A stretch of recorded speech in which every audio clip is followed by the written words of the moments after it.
Hello everyone, welcome back my YouTube channel. कैसे हो आप लोग? आशा करती हूँ आप सब बहुत अच्छे होंगे।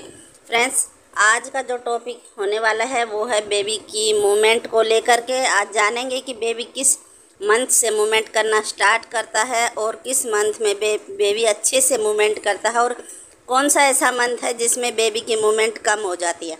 तो सारी चीज़ें इस वीडियो में कवर करने वाले हैं। वीडियो में लास्ट तक बने रहिए। तो चलिए वीडियो को करते हैं स्टार्ट। अगर आप प्रेग्नेंट हैं तो ये सारी जानकारी आपको होनी बहुत ज़्यादा ज़रूरी है।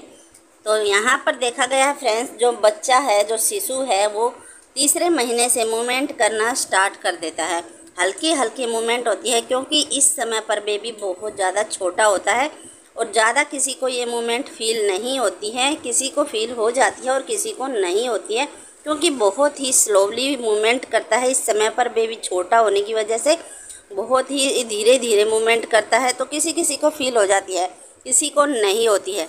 लेकिन 4 मंथ के बाद 4 मंथ में भी मूवमेंट अच्छे से करने लगता है बच्चा। लेकिन जो कि एकदम परफेक्ट मूवमेंट वो 5वें महीने से करता है।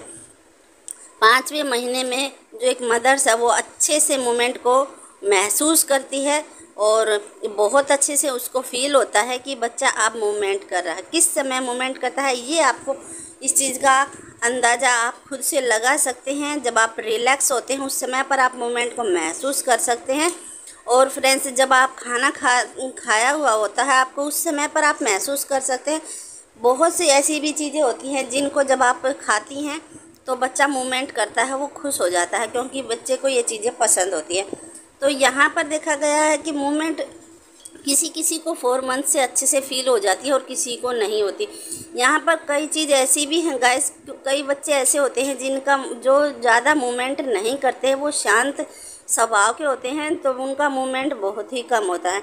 लेकिन आपने इस चीज़ का ध्यान रखना, हर 2 घंटे में बच्चे ने 10 बार मूवमेंट करना बहुत ज़रूरी है। इस चीज़ का आपने ध्यान रखना है। हर 2 घंटे में 10 बार मूवमेंट करना बहुत ज़रूरी है।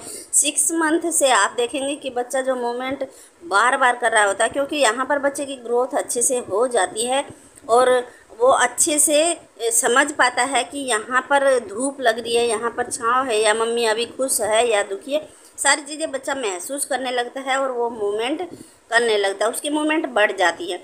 अब जान लेते हैं कि मूवमेंट कम किस समय होती है। तो यहाँ पर गाइस देखा गया है, जो 8 मंथ जब आपका स्टार्ट होता है तो वहाँ से आप देख सकते हैं बच्चे की जो ग्रोथ है बहुत अच्छे से हो गई है और बच्चे को आप घूमने के लिए ना स्पेस बहुत कम मिल रहा है, तो वहाँ पर मूवमेंट आपको कम महसूस होगी। बच्चा मूवमेंट करता है लेकिन आपको फील कम होगा। तो इस चीज़ का आपने ध्यान रखना है। लेकिन मूवमेंट करेगा ज़रूर क्योंकि बच्चे के लिए इस समय पर आने के बाद ना बच्चे का ग्रोथ हो जाती है और उसको स्पेस कम मिलता है घूमने के लिए।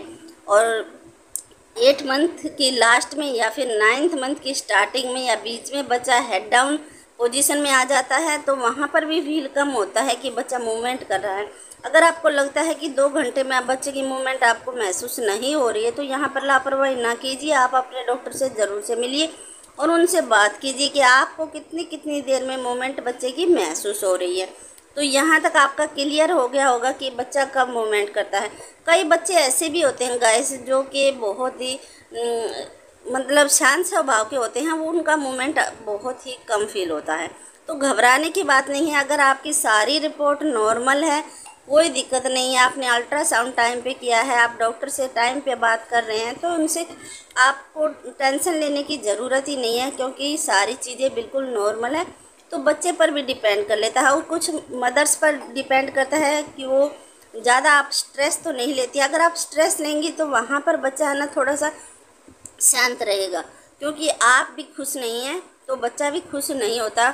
6 मंथ के बाद सारी चीज़ों को बच्चा समझने लगता है, महसूस करने लगता है। तो इस चीज़ का आपने ध्यान रखना है, ज़्यादा से ज़्यादा खुश रहना है, घूमना है। मैंने बहुत सारी वीडियो में बताया है कि आपने नॉर्मल डिलीवरी के लिए क्या क्या करना चाहिए। घूमना 30 मिनट का आपका ज़रूर से होना चाहिए। वॉक कीजिए, एक्सरसाइज कीजिए, जो भी आपको कंफर्टेबल लगे वो चीज़ें आप ज़रूर से कीजिए। इससे आप एक नॉर्मल डिलीवरी की तरफ जाती हैं। गाइस, अच्छी डाइट लीजिए जिससे बच्चे की ग्रोथ अच्छे से हो, बच्चा स्वस्थ हो, दिमागी रूप से भी और मानसिक रूप से भी।